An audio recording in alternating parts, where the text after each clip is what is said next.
The Dutertes have yet to react to President Bongbong Marcos's openness to reconciliation. Those in the Duterte circle, however, say this is very much welcome, but the administration needs to do something first. Mobile Journal Arles de los Santos with tonight's big story. Bring Digong back to the Philippines. Former Chief Presidential Legal Counsel Sal Panelo says there could only be reconciliation between President Bongbong Marcos and the Duterte family if his administration would find ways to bring former President Rodrigo Duterte back home. Kung yan ay matapat ang kanyang layunin na magipagkasundo na para maging mapayapa na tayo at tugunan niya na ang malawak na suliraning umabagabag sa damdamin ng taong bayan, kailangan unang-una ibalik niya muna ang Presidente Duterte dito sa ating bansa sapagkat klarong-klaro naman na iligal ang ginawa ng mga tao niya. Former presidential spokesperson Harry Roque shares Panelo's sentiment, though his reaction was less cordial and diplomatic. I will allow VP Sara to address that.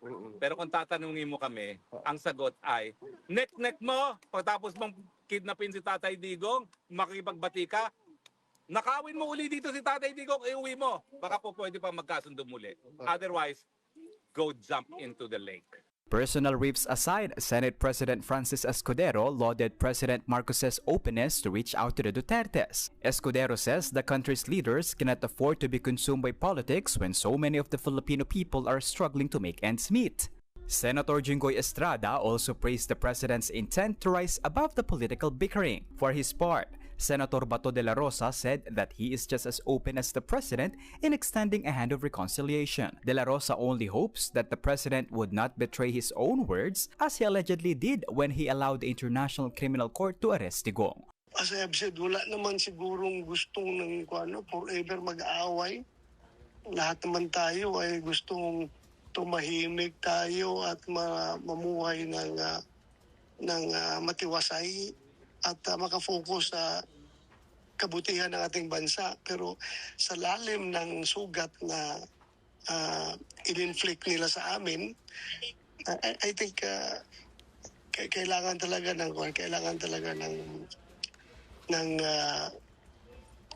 extreme sincerity.